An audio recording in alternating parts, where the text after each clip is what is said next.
జగిత్యాల పట్టణంలో అకాల వర్షంతో కొనుగోలు కేంద్రాల్లో ఉన్న వరి ధాన్యం తడిసిపోవడంతో రైతులు బీట్ బజార్ చౌరస్తాలో రాస్తారోకో నిర్వహించారు. భారీ గాలులతో టార్పాలిన్ కవర్లు ఎగిరిపోవడంతో ధాన్యాన్ని కాపాడలేకపోయామని రైతులు ఆవేదన వ్యక్తం చేశారు.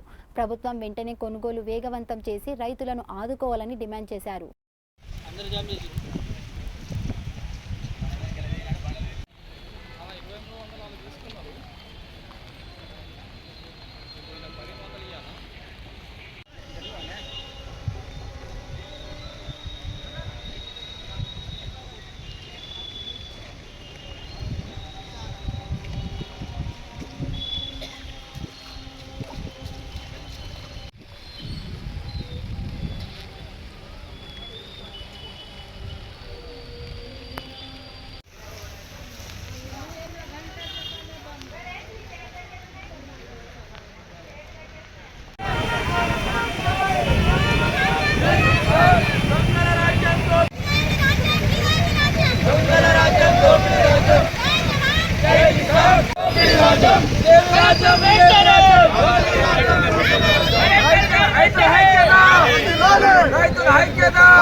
అంటే సార్ మేము ఇయ్యలైతే పోయాలి కదా, నిన్న పోయాలి కదా, మేము నెల అయితే పోయేవాటి రావటి నెల అవుతుంది.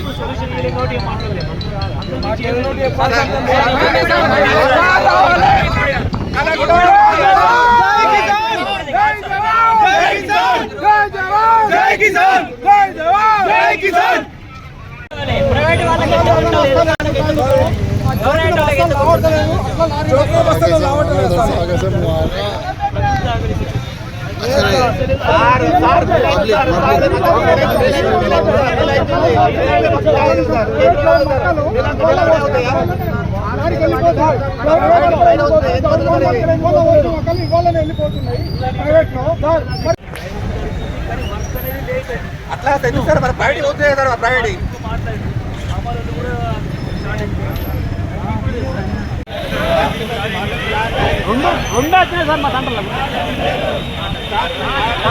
తిరిగినా కానీ ఎలాంటి స్పందన లేదు.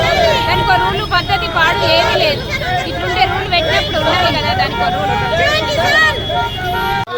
అధికారులు మనకెవరు లేక పిచ్చి జనాలు ఇక్కడ మిగిలిపోతారు. అధికారులు తెలిసిన వాళ్ళందరూ వెళ్ళిపోయారు, అధికారులు లేని వాళ్ళు ఇక్కడ మిగిలిపోయారు. వాళ్ళు ఎట్లా బతుకుతారు? ఈ అధికారులు అంతా ఏం చేస్తారు? అన్న ఇక్కడ తడిసిన ధాన్యం కోసం జగిత్యాల మార్కెట్ లో మేము అందరం ఇక్కడ మొత్తం ధాన్యం తడిసిపోయిందని చెప్పి ఇక్కడ కూర్చొని ఉన్నాం. ప్రతి ఒక్కరు ఇక్కడికి వచ్చి మనకు స్పందించాలని చెప్పి అధికారులు కానీ కలెక్టర్ కానీ ప్రతి ఒక్కళ్ళు వచ్చి మా బతికేంది మా కథ ఏంది అని చెప్పి చూడాలి. ఇక్కడ కొనుగోలు చేయాలి. తడిసిన ధాన్యాన్ని కనీసం నేర్పుకోవడానికి కూడా మాకు ప్లేస్ లేదు. అక్కడ 20 రోజుల నుంచి 25 రోజుల నుంచి వెళ్ళి మేము మార్కెట్ లో ఉన్నాం కాబట్టి మా ధాన్యాల పరిష్కారం ఏందని చెప్పి చూడాలి. ఖచ్చితంగా గవర్నమెంట్ కు మేము అమ్ముకుందామని మేము ఇక్కడ 20 రోజుల నుంచి వెళ్ళి ఏ ఒక్కరు కూడా ఇక్కడ